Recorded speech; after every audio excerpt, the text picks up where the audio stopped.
So basically take these screws out, please.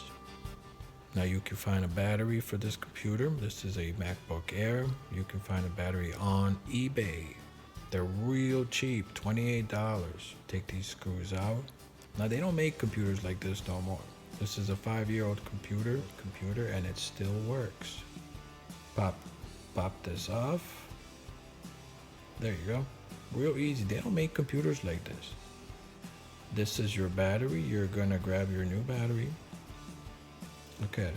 Make sure it's the right kind, has the right number, the right code. They're pretty much all the same in this generation, right? You're gonna pop this out, real easy. But you know, Apple got rid of USB, CD, right?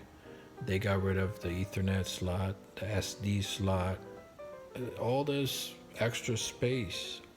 All this space Apple has now. And guess what? They're not doing it. You're getting less of a product. They took the light out in the back, right? That Apple logo light. I mean, really? They took all these things out and we're still paying the same price for the same product. Steve Jobs is probably doing a backflip in his grave right now, thinking, what the heck is going on? What is Tim Cook doing? I mean, it's still better than Windows, right? Or HP. I know, take your battery out like this. I mean, honestly, this is real simple. Place the new one in, pop it back in, and you're pretty much basically done. Look, I'm not criticizing Tim, but, you know, Steve Jobs got things done.